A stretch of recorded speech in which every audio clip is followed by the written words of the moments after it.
All right, everyone, we're going to go ahead and get started. Good afternoon, and thank you for joining us for today's webinar hosted by the Retirement Advantage.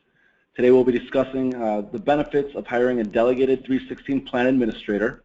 My name is Bill Sonegal. I'm the Marketing Communications Director for the Retirement Advantage, and today's panelist is Luke Radomir, who's a Client Relationship Manager and 316 Resident Specialist for the TRA. Before we go any further, I just wanted to review the functionality of GoToWebinar. Your active participation is important throughout the session. Right now I have everyone on mute to avoid any background noises that may distract you from listening to the webinar. You do, however, have the ability to submit questions using the chat pane located near the bottom of the control panel. You can enter your questions and comments in the question box throughout the presentation, and your questions will be answered at the end of the webinar during the Q&A session. I would now like to hand off the mic to Luke. Thanks, Bill. Good afternoon, everyone. As Bill said, my name is Luke Radomir. I'm a Client Relationship Manager here at the Retirement Advantage. I've been working in the industry for about 13 years. I'm the resident subject matter expert for all things 316 here. In fact, since we've begun offering these services, I personally have about 20 clients that have already signed up for them. So our role here at TRA is to provide knowledge, support, and advice to you, our clients, to hopefully make administering your retirement plan as easy as possible for you. And honestly, that's exactly why we're here today to discuss 316 services. It's okay if this is the first time you're hearing about them because they're a relatively new concept and service being offered, but here at TRA we really feel we're one of the leaders bringing this service to our clients. Today we're going to take about 20 minutes or so to define 316 and explain how it can alleviate the administrative burden and fiduciary liability associated with maintaining a 401k plan.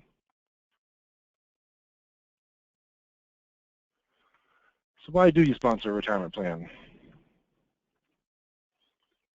Tax-deductible contributions? Sure.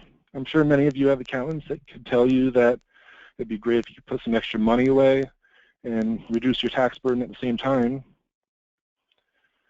To help employees save for retirement. Absolutely, that's one of the main reasons for setting up a plan, and hopefully we're helping you achieve that goal. You want to be a plan administrator.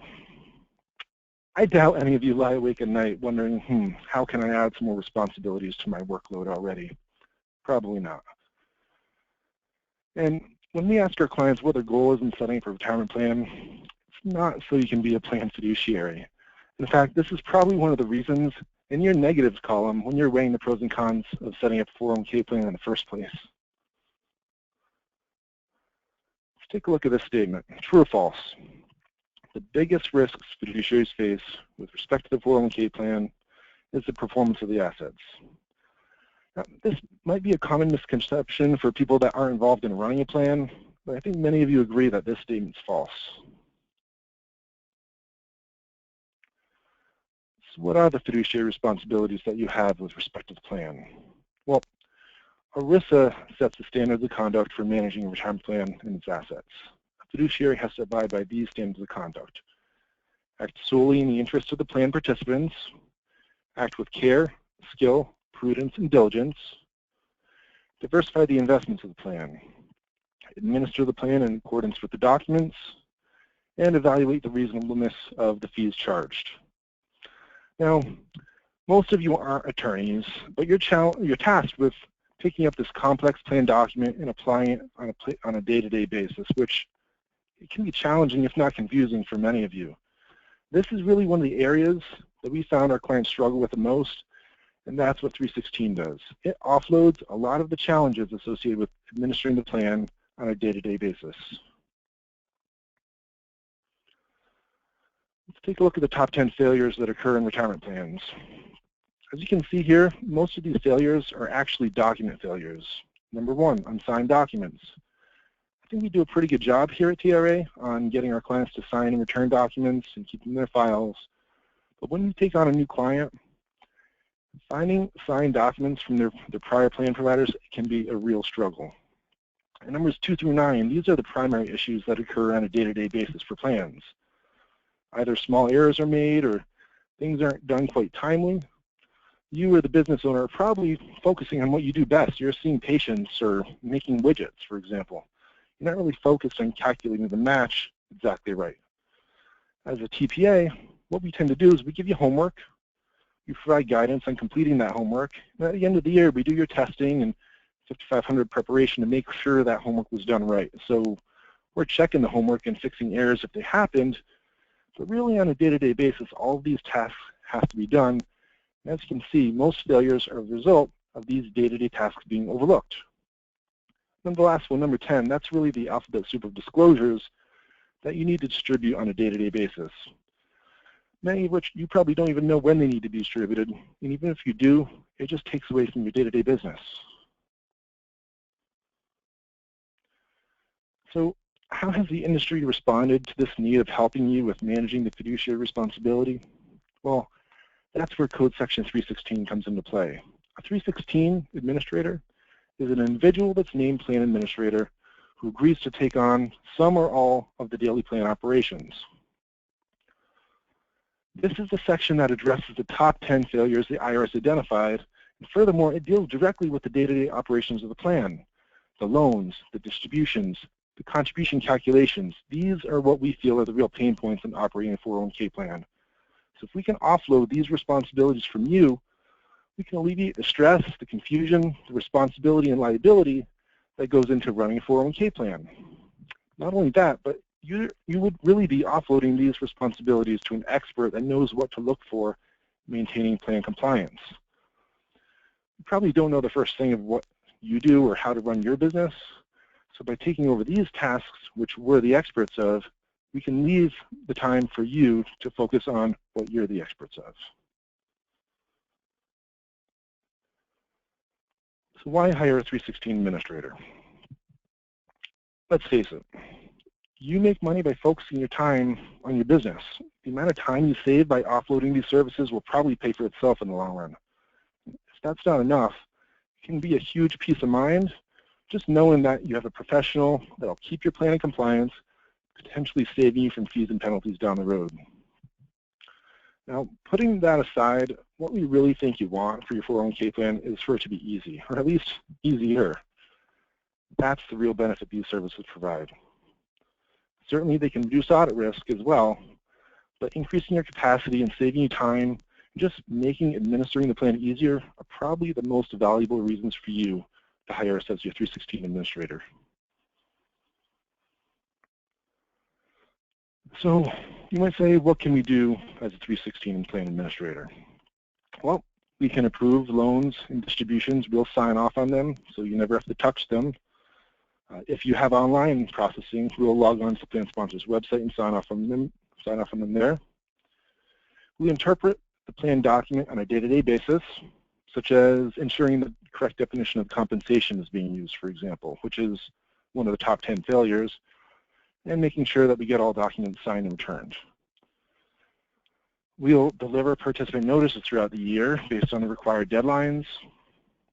We'll monitor and determine eligibility on a payroll-to-payroll basis, notifying you as new employees become eligible to participate in the plan. And we'll prepare, sign, and file the Form 5500, along with coordinate with your plan auditor to answer any questions that they have in preparing the report. So here's what we're calling our 316 solution. It's the Plan Administration Relief Services. Now, this really speaks to what we're trying to accomplish by offering these services. We're saving you time, we're increasing your capacity. The fact that we're taking on some of the fiduciary liability really speaks to how confident we are in our capability to provide these services. Sure, we're seeing some TPAs beginning to offer some of these services, such as maybe sending participant notices or signing off on distributions.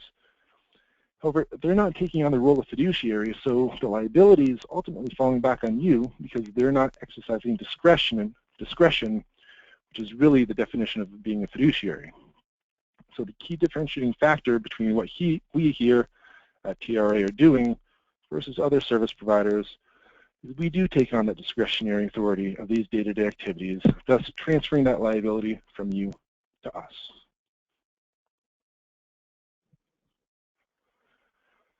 So we now have 3 different service levels for administration. We've got our standard TPA services, which most of you have, where we provide the document, core compliance, and a signature-ready 5500, along with doing some plan design consulting. We've got our basic level 316 services. That's where we'll process and sign off on loans and distributions. We'll make sure the documents get signed. And then we have our enhanced 316 services. Now, for the clients that have already signed up, this has by far been the most popular choice. As you can see, there's a plethora of day-to-day operations that we provide with our enhanced service model that we don't provide with our basic service model, and certainly not if we're just providing core TPA services. You can take a closer look at these services by accessing the document that's under the handout section of the webinar.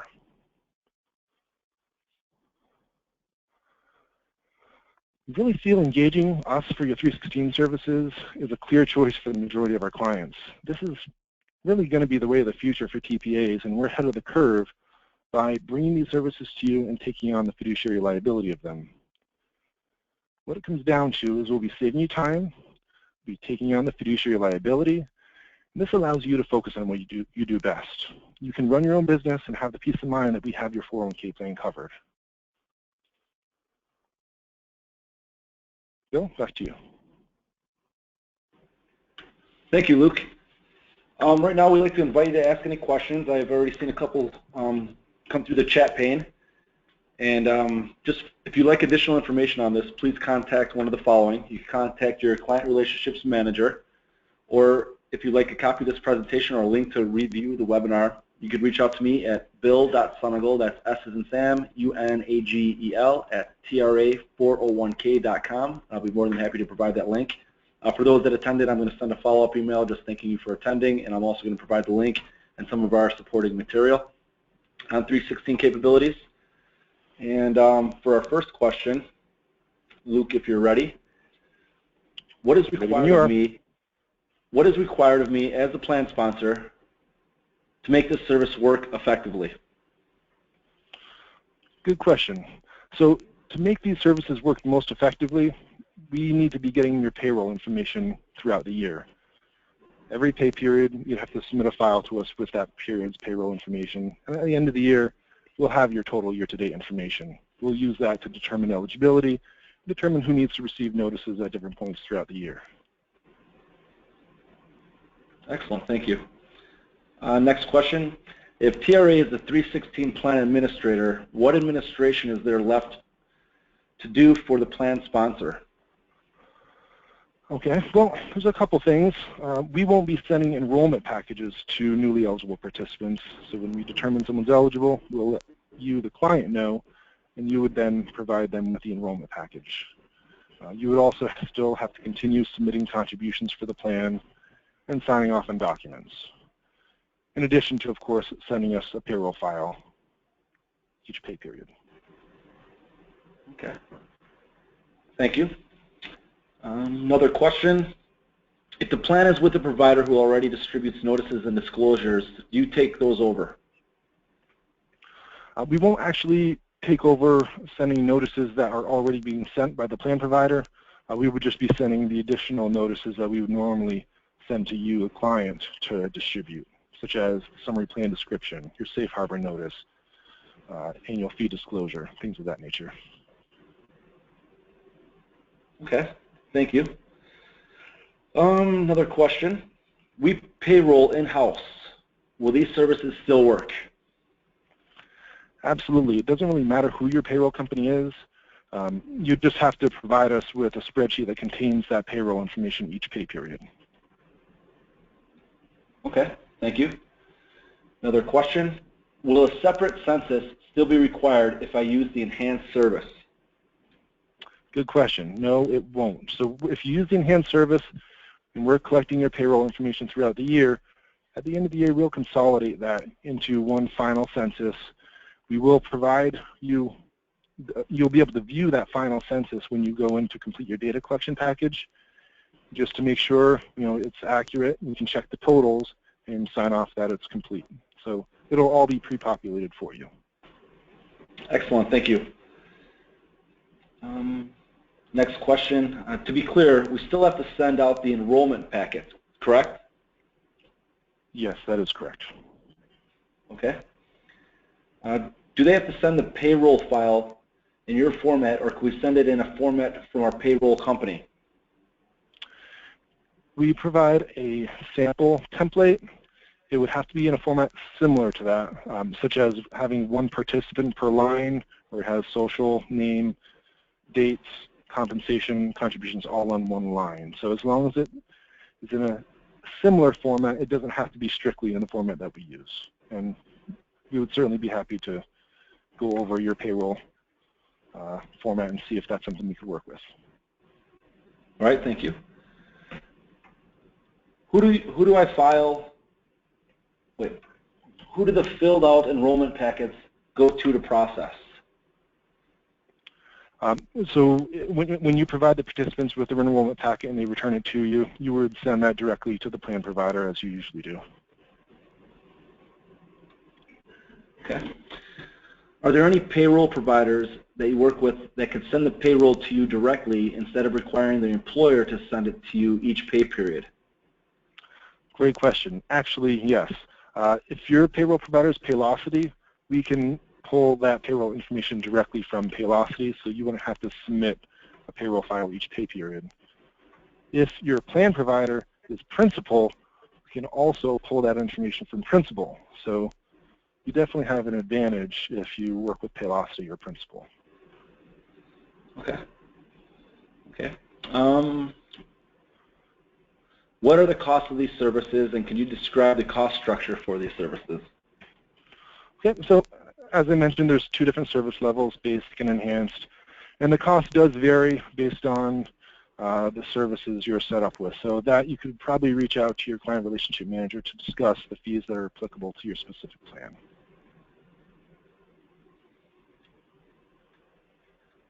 Okay. Can you remit payroll for our company to the record keeper for an additional fee? At this time, we don't have the ability to submit contributions on your behalf. Okay, thank you. Okay. That looks like all the questions. Oh, here comes another one. Do you track waivers, and who is responsible for follow-up in trying to get unreturned enrollment packets in? Sorry, what was the first part of that? Do you track waivers, and who is responsible for follow-up in trying to get unreturned enrollment packets in? Okay. The enrollment process would still be completely handled by the client, so we don't track whether the enrollment packages are returned or waivers are signed. In most cases, if someone doesn't return an enrollment package, they just don't get enrolled and don't contribute to the plan. Okay.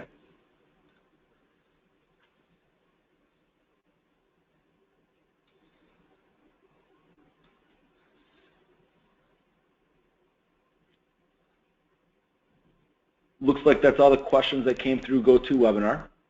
We'll open it up to see if there's any more. Okay, here comes another one. Will you check to make sure the first loan payment is remitted to the record keeper?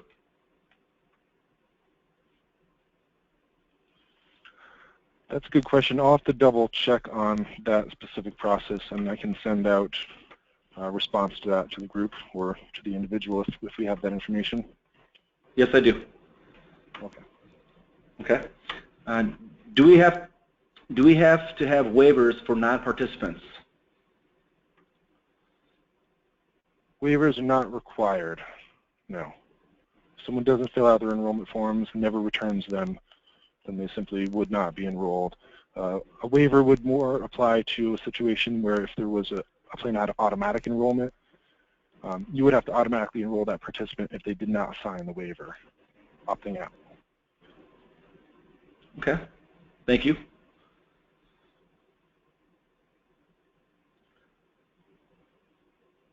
Another question for you. Does the employer have to sign for distributions or loans under the enhanced services?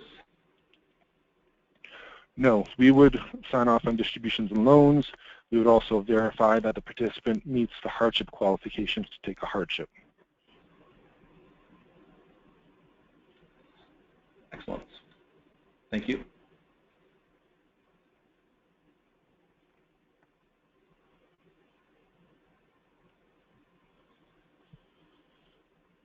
And we'll wait a couple more minutes to see if any other questions come through.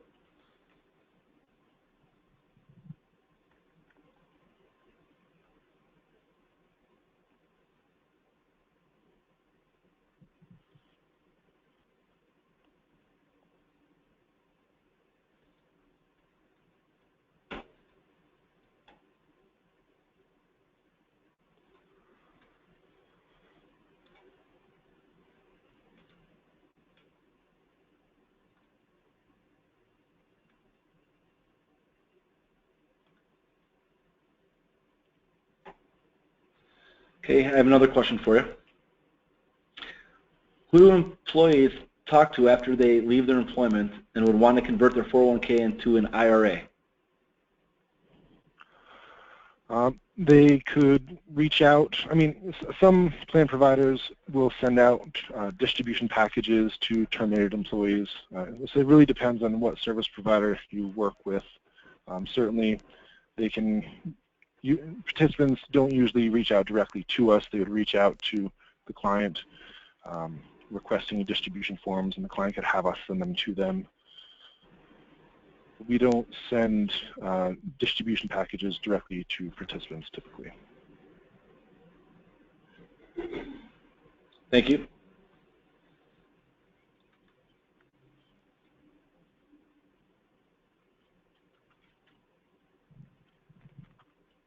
Hey, Luke, did we want to mention anything about the handout that's available? Yes, I did. I kind of briefly mentioned it when we were on this slide. The handout is available in the webinar chat window here. If you go into the handout section, this will explain a little more detail about 316 services. It breaks out the different service levels. I think it gives a little general outline of the fees, which may be a little bit different once you discuss that with your client relationship manager. Excellent, thank you. And to reiterate, when I send a follow-up email, I'll be including some of our marketing material regarding 316 services, as well as a link to view the recorded webinar and the presentation deck.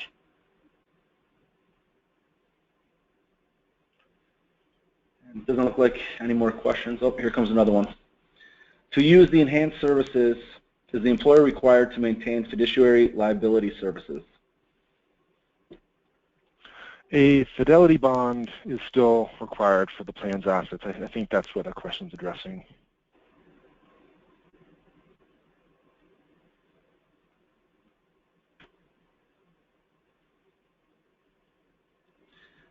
Fiduciary liability insurance.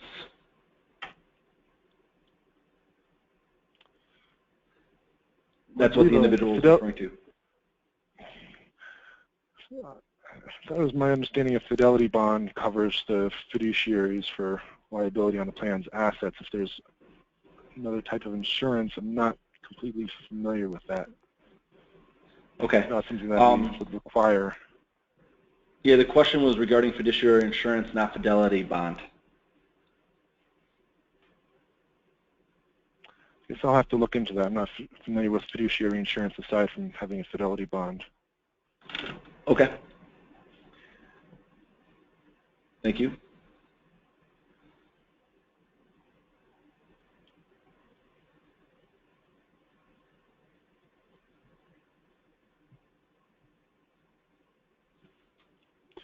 I know we would be taking on many of the fiduciary responsibilities and liability, but not all fiduciary responsibilities and liability. So given that, I would assume that if you have fiduciary insurance, you'd still need it for at least part of your fiduciary responsibilities. Okay.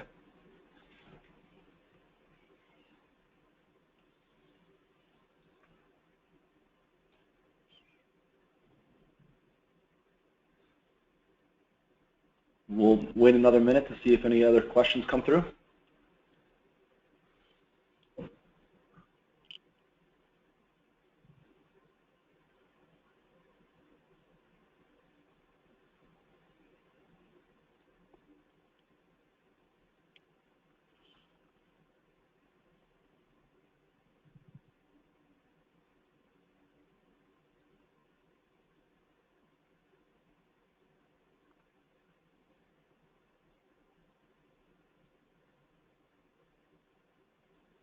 Okay, another question for you. Do you email us to let us know there are handouts we are required to give out to the employees? Yes, whenever there's a notice that's required to be distributed throughout the year, we always send out an email letting you know which one it is. We post it to our website so you have easy access to it. But if you take on our 316 services, you wouldn't receive that notice because we would actually be sending those directly to your participants on your behalf. I know that's one of the issues is a lot of clients, they miss the email or not really sure when something needs to be distributed. That's what we would be taking over for those services. Excellent, thank you.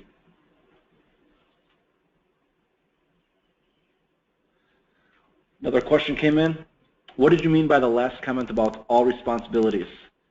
How do we know specifically what fiduciary duties we are still responsible for? We do have a Schedule E which outlines exactly what services we will be taking over. Essentially, pretty much outlines what's listed in the chart or in the handout portion here on the webinar. But as I mentioned, such as sending out enrollment packages to newly eligible participants, submitting contributions, those are fiduciary responsibilities that you'd still have to go through with. Okay, thank you. Another question for you. If a client already has the 316 services, but they didn't want to pay for the mailing, so they were wondering if they could still get an email notice.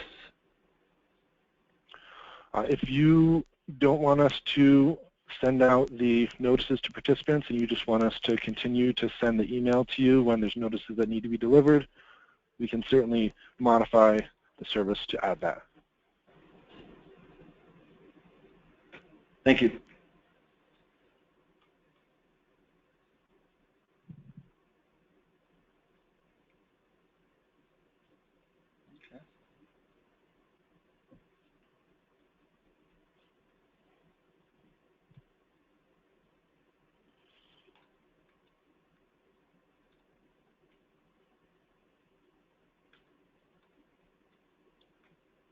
Another question.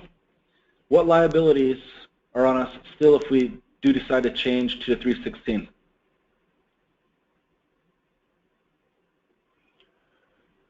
I mean, it's really just the responsibilities that you'd still be in charge of, such as enrollments and submitting contributions, signing off on the plan documents.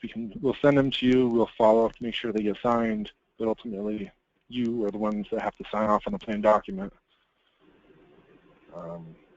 And sending us the payroll files on an ongoing basis, unless you're with Paylocity or Principal, where we can pull that information from them. Thank you.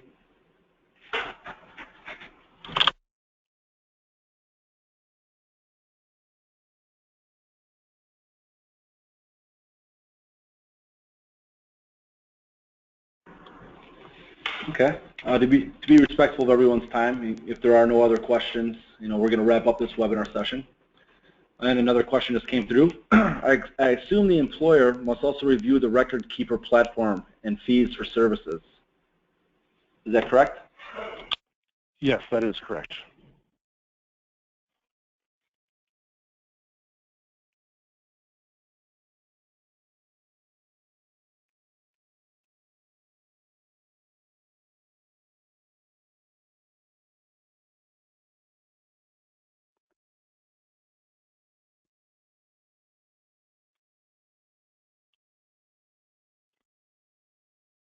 Bill, it sounds like you might have cut out. You still there? Nope, still here. Oh, Just okay. waiting for some more questions to trickle through. All right. Another question, will there be any further webinars? Yeah, we're planning on hosting multiple webinars throughout the year. We'll keep everybody abreast of when those are taking place, 3 weeks to a month in advance. We're actually putting together a schedule right now of our webinar series, so I'll be more than happy to send that out, and it'll also be posted on our website as well.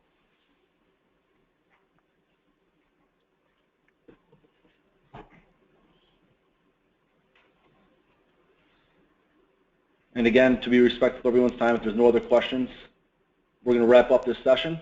If you'd like to continue this conversation, please contact your CRM directly at 888-872-2364. And as I mentioned earlier, I'm going to be sending everybody that attended a link to the presentation. And if you need any additional information or marketing material, you can please contact me at bill.sunigal@tra401k.com. Again, we appreciate your time and participation, and thanks, and have a great rest of the day. Thank you, Bill. Thanks, everyone, for joining. Have a great day. Thank you, Luke.